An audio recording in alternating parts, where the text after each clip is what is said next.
श्री शिवाय नमस्तुभ्यम हर हर महादेव। देखिए दोस्तों, आज का यह वीडियो आप सभी के लिए बहुत ही ज़्यादा खास होने वाला है।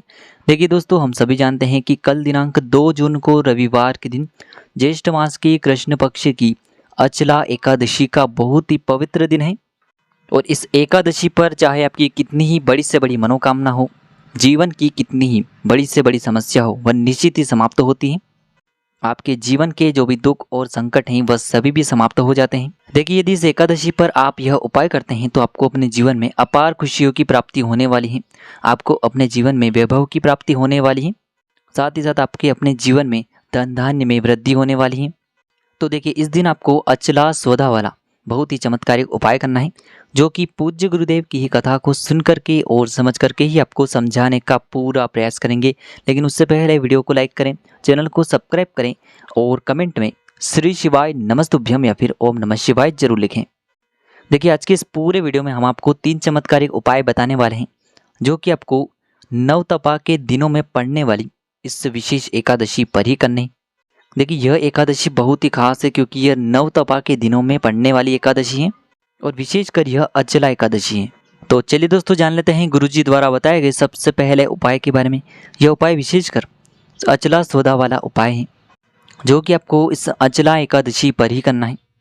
देखिए, यदि आपके जीवन में दुख जो हैं वह समाप्त होने का नाम ही नहीं ले रहे हैं, एक के बाद एक दुख आपके जीवन में आते ही रहते हैं, जीवन में हमेशा किसी न किसी प्रकार की समस्या बनी रहती है, चाहे किसी भी प्रकार की समस्या हो या फिर किसी भी प्रकार की मनोकामना हो जो अभी तक परिपूर्ण नहीं हो पाई है, तो आपको इस विशेष अचला एकादशी पर यह उपाय करना है। देखिए दोस्तों, इस उपाय को करने के लिए सबसे पहले तो आपको 1 लोटा शुद्ध जल लेना होगा तांबे के पात्र के अंदर अपने घर से।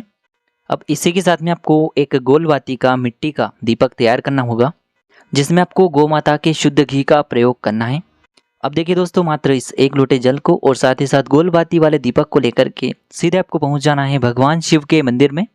देखिए दोस्तों, सबसे पहले तो आपके पास जो जल का पात्र है, इसे आपको भगवान शिव के शिवलिंग पर धीरे धीरे अर्पित कर देना होगा। श्री शिवाय नमस्तुभ्यम इस मंत्र का लगातार जाप करते हुए। ध्यान रखें, जब भी आप ये जल अर्पित करेंगे तो आपको लगातार हरि हर महादेव का स्मरण करना है। देखिए, जैसे ये जल शिवलिंग से होकर के जलाधारी की ओर बह करके आएगा तो इस जल का आपको कुछ भाग अपने सीधे हाथ में झेल करके स्वयं के ऊपर छिड़काव कर लेना है। अब देखिए दोस्तों, आपको एक कार्य करना है। शिवलिंग के सामने जो नंदी महाराज होते हैं उनके पास आपको बैठना है और वहां से आपको स्वधा स्वधा स्वधा इस नाम का 3 बार जाप करना है। देखिए, पूज्य गुरु जी ने बताया है कि आपके जीवन में कई प्रकार के जो दुख चल रहे हैं उसका एक कारण आपके पितृ हैं, यानी कि आपके पूर्वज हैं। तो जब भी आप स्वधा नाम का स्मरण करके हरिहर महादेव का स्मरण करते हुए जल अर्पित करते हैं तो इसका कुछ भाग आपके पितरों के खाते में जाता है और आपके जो पितर हैं वह इससे प्रसन्न होकर के आपको दोनों हाथों से आशीर्वाद देकर के जाते हैं। अब देखिए दोस्तों, अंत में जो आप एक गोलबाती का दीपक तैयार करके लेकर के आए थे, इससे आपको जब भी आप मंदिर से बाहर निकलेंगे तो आपको मंदिर की चौखट के उल्टे तरफ इस दीपक को प्रज्वलित कर देना है। अब दोस्तों, हम जान लेते हैं दूसरे विशेष उपाय के बारे में। देखिए, पूज्य गुरु जी ने बताया है कि जो भी व्यक्ति एकादशी पर यह उपाय करता है तो इससे आपके जीवन में जो भी धन की समस्या है वह दूर होती है। साथ ही साथ किसी भी शत्रु की नज़र यदि आपके ऊपर है जो आपकी सफलता में आड़े आ रही है तो ऐसी नज़र का भी यह जो उपाय है क्षय करता है। यदि आप कोई भी कार्य करते हैं बार बार असफल हो जाते हैं तो आपको यह 1 चुटकी हल्दी का उपाय जरूर करना है। देखिए, यह जो उपाय है आपको अपने हर प्रकार के कार्य में सफलता की प्राप्ति करवाने वाला है और साथ ही साथ यह उपाय आप अपने बच्चों की तरक्की के लिए, उनके उज्जवल भविष्य के लिए भी कर सकते हैं। तो देखिए, इस उपाय के लिए आपको 1 चुटकी हल्दी लेनी है। हल्दी आप पीसी हुई भी ले सकते हैं या फिर आपके पास यदि गांठ वाली हल्दी है तो इसे पीस करके आपको पाउडर के रूप में तैयार करना है। अब इसी के साथ में आपको एक गोल बाती का दीपक भी तैयार करना होगा, जिसमें आपको शुद्ध घी का प्रयोग करना होगा। अब देखिए, आपको ये जो उपाय है इस कामदा एकादशी पर प्रदोष काल के समय में, यानी कि शाम को सूर्यास्त के बाद ही करना है। देखिए, एकादशी की तिथि पर न तो हम तुलसी जी में जल अर्पित कर सकते हैं, न ही हम उन्हें स्पर्श करते हैं। इसीलिए हम मात्र एक दीपक ही तुलसी जी के समक्ष प्रज्वलित करेंगे और यह जो दीपक है विशेषकर हम भगवान विष्णु के निमित्त प्रज्वलित करेंगे, इसीलिए हमने इसमें गोल बाती का प्रयोग किया है। देखिए दोस्तों, सबसे पहले तो आपके पास जो गोल बाती का दीपक है इसे आपको तुलसी जी के पास में ही प्रज्वलित कर देना होगा। ओम नमो भगवते वासुदेवाय इस मंत्र का जाप करते हुए। और आपको भगवान विष्णु से प्रार्थना करनी है कि हमारे जीवन में जो भी गुप्त शत्रु हैं उनका विनाश हो, इसीलिए हमने आपके निमित्त यह दीपक प्रज्वलित किया है। अब इस दीपक को इस प्रकार से प्रज्वलित करने के बाद तुलसी जी के वहाँ से आपको थोड़ी सी मिट्टी उठानी है लेकिन आप जब भी यह मिट्टी उठाएंगे तब आपको तुलसी जी को स्पर्श नहीं करना है, इस बात का ध्यान रखना है। और आप जो एक चुटकी हल्दी लेकर के आए थे, इस हल्दी को आपको तुलसी जी की मिट्टी में अच्छे से मिला देना है। अब दोस्तों आपने जो तुलसी जी की मिट्टी को और हल्दी को मिलाया है, इसमें आपको थोड़ा सा जल डालना है, इसे गीला करना है। अब दोस्तों आपके अंगूठे के पास वाली जो उंगली होती हैं, जिसे हम तर्जनी उंगली कहते हैं, जिसमें गुरु पर्वत का निर्माण होता है, तो इसी उंगली से आपको स्वास्तिक का निर्माण करना होगा। तो देखिए आपको ये जो हल्दी के स्वास्तिक हैं अपने घर में कुछ विशेष स्थानों पर बनाने हैं। देखिए आप पहला जो स्वास्तिक है, जहाँ कहीं भी आप अपने घर में धन रखते हैं वहाँ पर बना सकते हैं। दूसरा जो स्वास्तिक है आप अपने घर के मुख्य द्वार पर बना सकते हैं। और तीसरा जो स्वास्तिक है, जहाँ कहीं भी आप व्यापार करते हैं, आपकी दुकान है, वहाँ पर भी आप तीसरे स्वास्तिक का निर्माण कर सकते हैं। ध्यान रखें दोस्तों, जब भी हम एकादशी की तिथि पर तुलसी जी की मिट्टी से स्वास्तिक का निर्माण करते हैं तो इससे हमारे जीवन में धन की प्राप्ति होती है और हमारे जीवन में जो भी सफलता के मार्ग में अड़चनें आ रही हैं वह सभी भी दूर होती हैं। ध्यान रखें दोस्तों, जब भी आप स्वास्तिक का निर्माण करेंगे तब आपको लगातार ओम नमो भगवते वासुदेवाय इस मंत्र का जाप करना है। ध्यान रखें दोस्तों, यदि अंत में आपके पास तुलसी जी की मिट्टी और हल्दी का लेप बच जाता है तो इसे आपको जल के पात्र के अंदर डालकर अपने पूरे घर में इसका छिड़काव कर देना है। तो इस प्रकार से आपको ये दूसरा उपाय करना है इस कामदा एकादशी पर। अब दोस्तों हम जान लेते हैं तीसरे विशेष और अंतिम उपाय के बारे में।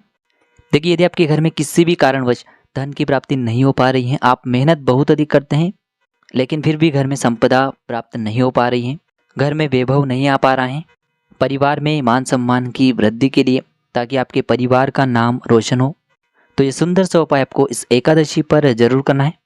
तो देखिए दोस्तों, इस उपाय को करने के लिए आपको एक कटोरी के अंदर चावल लेने होंगे।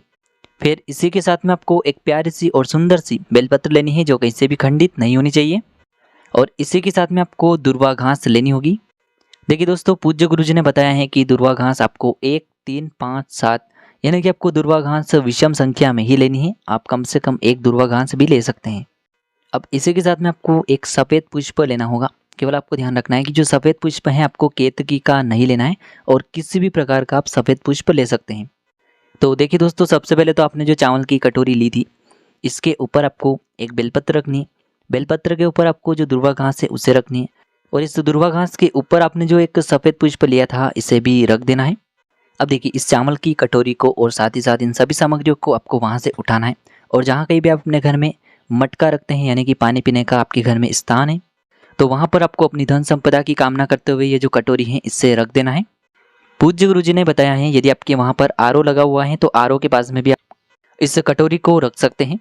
और इसी कटोरी के पास में आपको एक मिट्टी के गुलबाती का दीपक भी प्रज्वलित करना है जिसमें आपको शुद्ध घी का प्रयोग करना है।